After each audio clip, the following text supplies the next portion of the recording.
Some 70-plus firefighters from across the country took part in a one-week training that concluded today at the Ladyville fire station with a demonstration.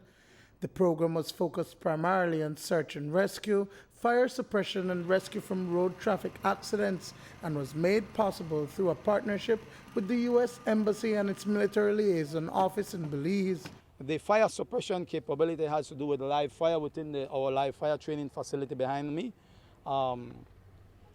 And the search and rescue was within the same area.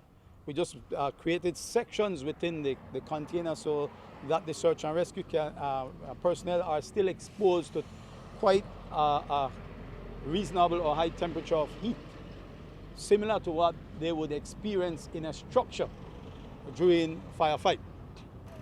The road traffic accident entails the extrication of a casualty after a road traffic accident occurred. The reality is, in a structure, when there is a fire, it produces hot gases. To you, you recognize it as smoke.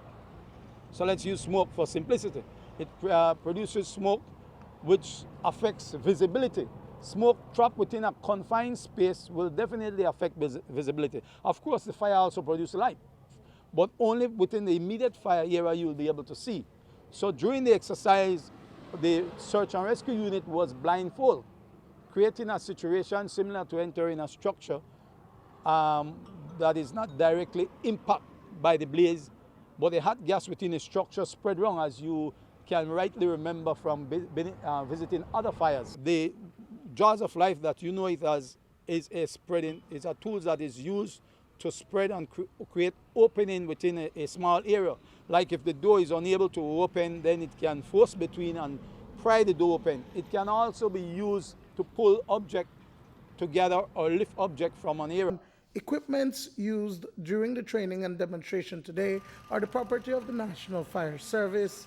These were provided by the U.S. Embassy back in September of 2015 at a cost of approximately $1.2 million. Includes the gear that you see the firefighters wearing, the oxygen equipment, the jaws of life, the saw, and a number of other very specialized equipment that is used in firefighting. And as you can see, lives are really at stake here. And just going into the simulated situation, you could see how dangerous those circumstances are for anyone, much less a firefighter. You absolutely need the kind of training that they're receiving today. And I really want to thank the Puerto Rican National Guard, their firefighting unit, for coming down here and spending time with the Belize firefighters. And I also want to thank the U.S. government Southcom unit for really putting on and supporting both financially and with units supporting this kind of training. After walking the media through the simulated fire and accident scenes, the reality is that the job of a firefighter is rather difficult and complex. And according to Fire Chief Ted Smith, the department is both proactive and reactive. The fire department has two sections. We have a proactive area, which is the fire safety section, where we try to sensitize the public in helping them to reduce the likelihood of a fire occurring in a home through fire safety. The pamphlets that you see we issue out on the streets and the radio talk shows that we goes on to tell people how to reduce the chance of a fire. Then there is the reactive side. The reactive side is the operational side, like the unit over there at this station. They would react after they get a call of an incident or a fire occurring. Now, we are not aware that the fire will occur at a certain time, so there's no way we could get in time.